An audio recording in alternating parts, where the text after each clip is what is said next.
श्री शिवाय नमस्तुभ्यम। दोस्तों, हर हर महादेव, जय माता दी, माता रानी भोलेनाथ की कृपा आप सब पर सदा सर्वदा बनी रहे। तो पंडित प्रदीप मिश्रा जी द्वारा श्री गोपेश्वर शिव पुराण कथा बाँची जा रही है। मथुरा में ये 7 दिवसीय की कथा चलने वाली है, जो कि दूसरे दिवसीय की आज कथा संपन्न हो चुकी है। अगर किसी कारणवश आप लोगों ने ये कथा नहीं सुनी है तो इस छोटी सी वीडियो के माध्यम से पूरी जानकारी, कथा की पूरी संपूर्ण जानकारी आप लोगों को छोटी वीडियो के माध्यम से देंगे। तो आज पंडित जी ने पत्र सहित 2-3 विशेष उपयोगी उपाय बताए हैं, जो कि कार्तिक मास में किए जाने वाले हैं। मैं इसी वीडियो के अंत तक बताऊंगी, तो वीडियो के अंत तक बने रहें। तो चलिए पहले उपाय की ओर चलते हैं। एक पत्र आया चंद्रमुखी जी का। उन्होंने कहा, मेरी बेटी कई सालों से सरकारी नौकरी का प्रयास कर रही थी, नहीं हो रहा था और वे हताश होकर मंदिर भी जाना छोड़ दिया। पहले वो मंदिर जाती थी और अब मंदिर भी जाना छोड़ दिया। एक दिन मेरी बेटी ने टीवी पर बाबा की कथा सुनी और मेरी बेटी ने शिव जी को जल चढ़ाना फिर से शुरू किया और बाबा की कृपा से मेरी बेटी का नेवी में हो गया है। मैं बाबा का क्या वर्णन करूं, क्या गुणगान करूं, उसी का आभार व्यक्त करने मैं आई हूँ। कथा सार पंडित प्रदीप मिश्रा जी दूसरे उपाय बताए हैं। पत्र सहित एक पत्र आया। उनके पेट में एक बच्चा मर गया था और उनका जहर सारा शरीर में फैल गया था। बच्चा तो निकाल दिया गया, पर डॉक्टर ने बोल दिया कि बच्चे की माँ भी कुछ ही क्षण के लिए है, ये भी नहीं बचेगी। तो वेंटिलेटर पे उसको डाल दिया। उसका नाम राधिका था। उन्होंने कहा कि मैं बाबा का क्या वर्णन करूं गुरुदेव, मेरे बचने की उम्मीद नहीं थी, पूरा शरीर में जहर फैल गया था। तब मेरी बहन ने बोली, चिंता मत करो, तू बचेगी। मेरी बहन बाबा को चढ़ी हुई एक बेलपत्री मेरे बगल में लाकर रख दी और जल मेरे आँखों में लगाई। आज बाबा की कृपा से मैं यहाँ उसी की आभार व्यक्त करने आई हूँ। तो बढ़ते हैं अगली उपाय की तरफ। गुरुजी कहते हैं, बाबा की भक्ति और आप दिल से करेंगे तो आपकी ज़रूर सुनेंगे। बाबा के दरवाजे पे जो जाता है वो कभी खाली नहीं लौटता है। आते हैं दिल से के सच्चे श्रद्धा और भक्ति से, भाव से जो बाबा के पास जाते हैं वो कभी खाली नहीं लौटते हैं। पंडित प्रदीप मिश्रा जी कहते हैं, अगर बाबा से कुछ भी मांगो तो ये कह के नहीं मांगो कि मुझे ये नहीं है, मुझे ये दे दो।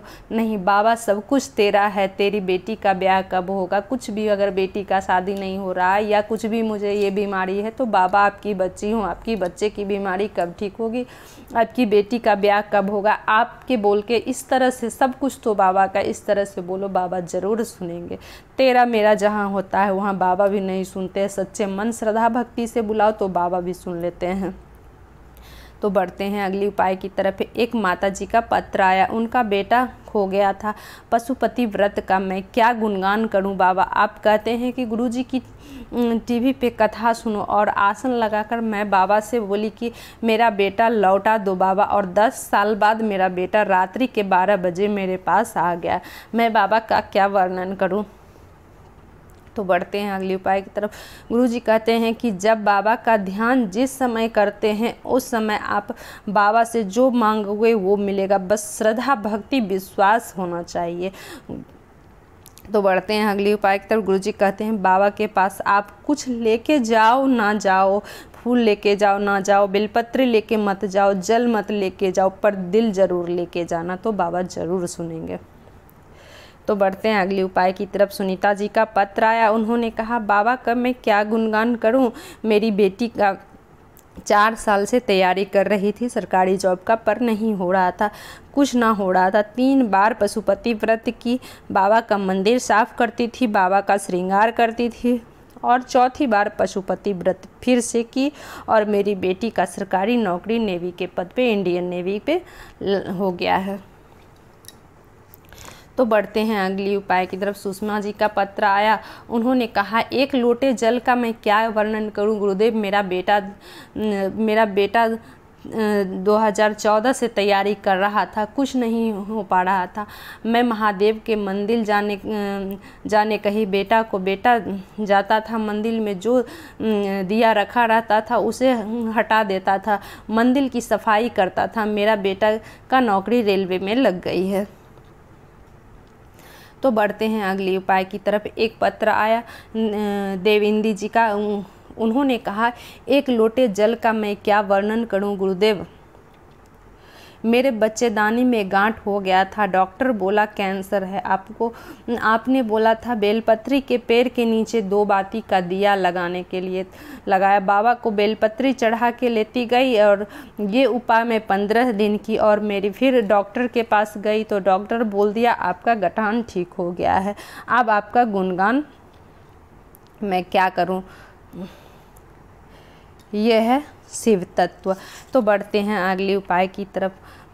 तो ये कार्तिक महीने में ये उपाय करने का है, जो कि हर एक सोमवार कार्तिक महीने में जितने सोमवार है, प्रदोष व्रत है, उस दिन ये उपाय करना है। कहते हैं कि जो कमाता एक कमाता है, सावा खर्च होता है तो पैसे नहीं टिकते हैं घर में, तो धन प्राप्ति के लिए ये उपाय है। जो कमाता है सारा पैसा खर्च ही हो जाता है, क्या कुछ नहीं बचता है, तो उसके लिए कार्तिक के महीने में जितने भी सोमवार प्रदोष आए उसमें से ये उपाय करना है।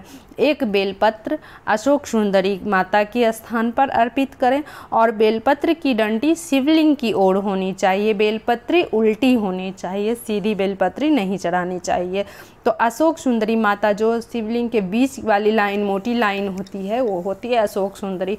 तो उस स्थान पर उल्टी बेलपत्री रखनी है और बेलपत्री की डंडी जो है शिव जी की ओर रखनी है और उसी स्थान पे एक शमी का पत्र भी उल्टे रखना है। अशोक सुंदरी के जगह पर शमी पत्र भी उल्टी रखनी है और शमी पत्र की डंडी भी शिव जी की ओर रखनी है। तो ये उपाय आपको कार्तिक के महीने में जितने सोमवार आए, प्रदोष आए, तो सारे सोमवार में ये उपाय कर सकते हैं धन प्राप्ति के लिए। भगवान भोलेनाथ कुबेर भंडारी आपका भंडार भर देंगे। तो अगर कोई भी आपको कुछ भी समझ नहीं आए तो मेरे कमेंट बॉक्स में आप ज़रूर पूछ सकते हैं। तो श्री शिवाय नमस्तुभ्यम। मेरा वीडियो आपको कैसा लगा, अगर अच्छी लगी तो लाइक कमेंट ज़रूर कर देना। मेरे वीडियो पे नए हो तो सब्सक्राइब कर देना, बेल आइकन दबा देना ताकि मेरी अगली वीडियो की नोटिफिकेशन